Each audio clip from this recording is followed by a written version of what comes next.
Damn, bro. Not a bad Monday doubleheader. Not that bad.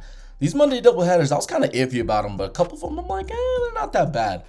But yeah, man. I'll take football any day of the week. I really don't care, if I'm being real with you. I'm not complaining. For the players, that's a different story. But for me as a fan, I'm like, bro, I'll take football as much as I can get. But yeah, man, let's just talk about a couple of these games. So let's hop straight into it. Tampa Bay versus Detroit. 9-24, Detroit took it.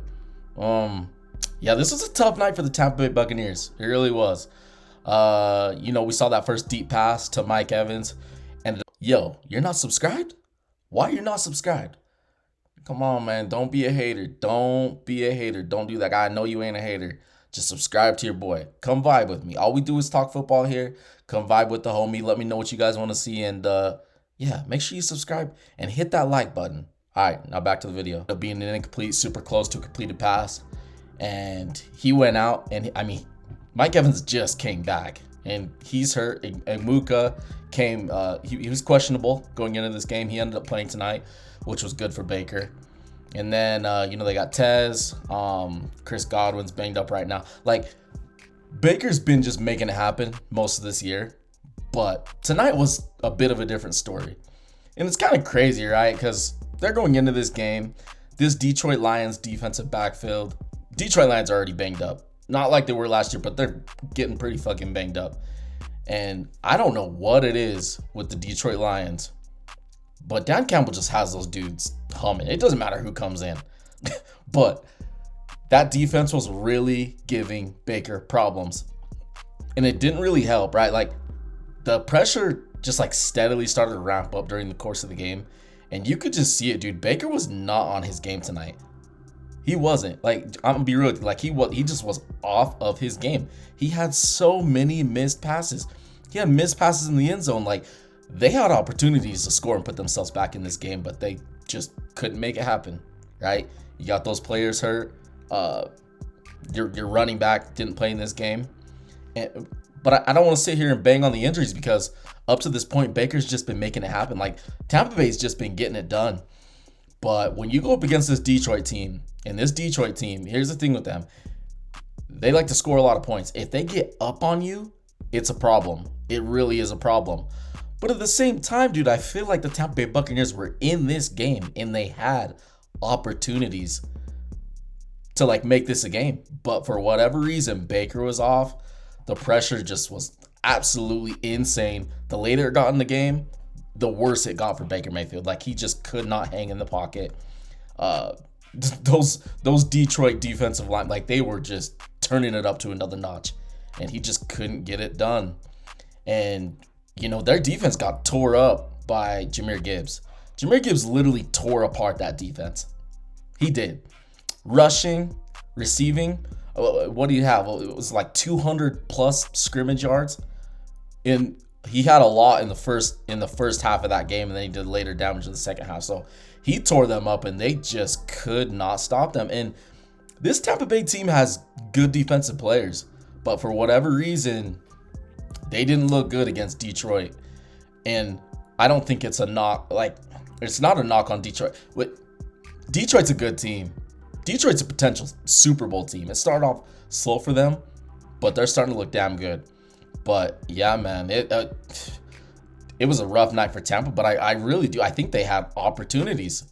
And this game is going to go on later in the season. The later we get, the closer this NFC race gets, this game could determine a potential seeding just based off of this one matchup. So tough overall for Tampa Bay. Baker was just off. There were opportunities that just weren't made, right? That's the way I view it on Tampa. And for Detroit, dude, how do I put this? So we've all watched Rocky, right? Super motivational. You still see shit all over the internet. You just know those sports stories, movies with just a motivational speaker making the underdog player just ball out when there's not a lot of expectation. Dan Campbell is that movie. Whatever you want to think of, right? Remember the Titans. Rocky movies, just being the underdog, any sports movie you want to talk about. For whatever reason, this Detroit Lions team these last 2 years, they have gotten absolutely banged up. And it's happened on both sides of the ball, but we're mainly seeing it on the defense right now. For whatever reason, in most teams, when you see their players banged up and you see backups come in, sometimes the backups play good, right? Like sometimes they'll play in. But for the most part, it's just not the same type of vibe. It's not the same type of level as if it were the starter. But for whatever reason, under Dan Campbell, that dude is the ultimate motivator. And whoever comes in to back up whichever player on whatever side of the ball, any position, they just fucking go out there and do their job, dude. I get that vibe with Detroit. I'm like, they're already banged up, but their dudes are out there balling. They're taking care of business. They're doing their job. I don't know what it is with Dan Campbell. Like, can you guys think of another coach that just has his guys playing like that? Shanahan, but their team is just young, but they already were kind of invested in some of those guys. But Dan Campbell these last couple of years, just whoever steps in there, they just do their job. And I feel like Dan Campbell is just the ultimate motivator. He just gets guys hyped up. He makes them believe. And that goes a long way. And that's a special quality for Dan Campbell and those Detroit Lions. And, you know, they had a hell of a night. I mean, right? Like 24 points. They left points on the board too. Like they could have scored more. Like they left some plays out there. But man, when you get either of those running backs, Jahmyr Gibbs or David Montgomery going, it's nearly impossible to stop their offense. If they get up on you, like I said, if they get up on you early, they're so hard to stop. And so their offense is playing really well. Jared Goff started to get into a rhythm, right? When he starts to get into a rhythm, it's really hard to stop Amon-Ra. And then you get freaking Jameson Williams involved and the tight end. Super, super hard to stop, right? And then their defense, like I said, whoever they put in there, it doesn't matter. They just go out there and play for Dan Campbell. So going down the course of the season, like right now, I put Detroit as number one in the NFC. Like that's my number one team in the NFC. I know that Green Bay kind of gave them the work in that first game, but they're the best team in my opinion right now. Later on, I do think other NFC teams are kind of gonna give them the business, possibly. But right now, I put Detroit as that number one team in the NFC. They're the best. They're the best, in my opinion. As of right now. Still think my Eagles are up there. Still think Tampa's up there. San Francisco, the Rams, Seattle. But I'm putting Detroit there for now.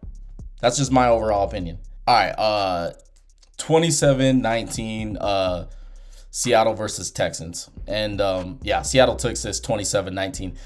Dude, let's just start with Houston. I want to start with Houston. I want to start with their offense because I can't fucking stand watching their offense. Let's just start with that. This offensive line, terrible. They've been terrible. They get rid of an offensive lineman. They can't block for CJ Stroud. They ain't been able to block for him the past couple of years. It's absolutely atrocious.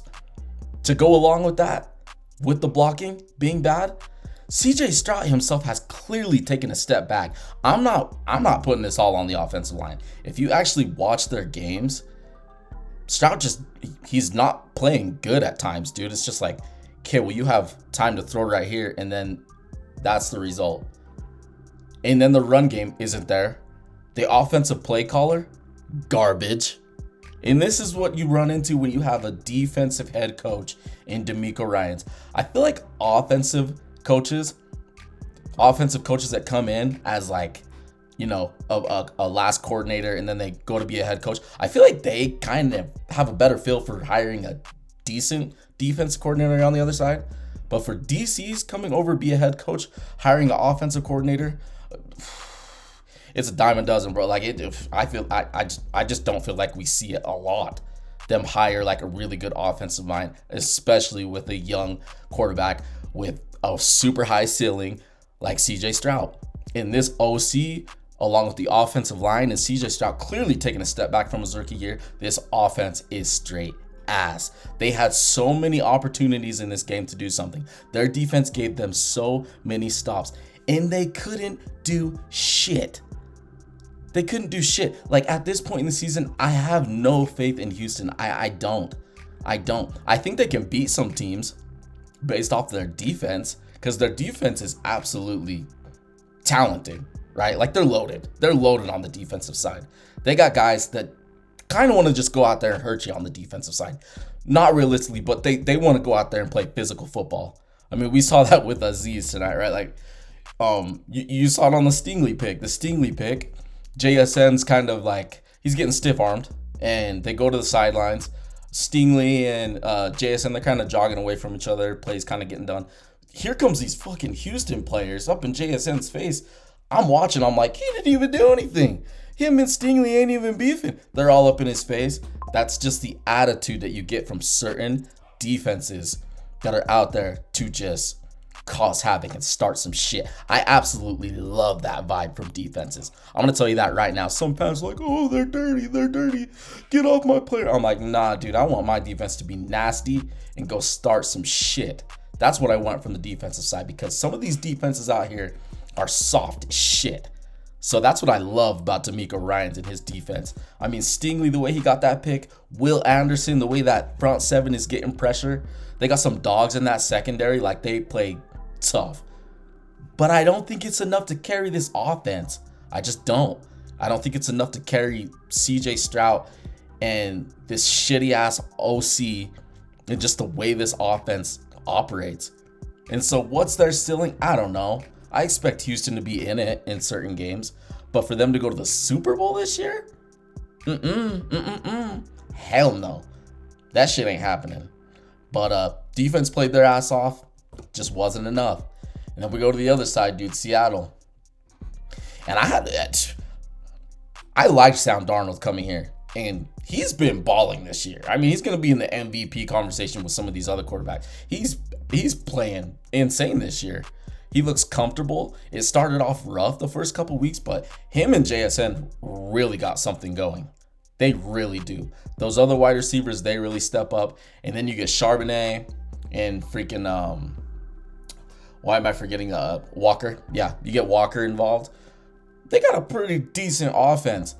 But the side that I really love, and I'm not taking away from this from Sam Darnold and JSN, because they're fucking balling out there. Like, they're playing good. And they're up there with the better wide receiver, quarterback combos in the league. Like, they're up there.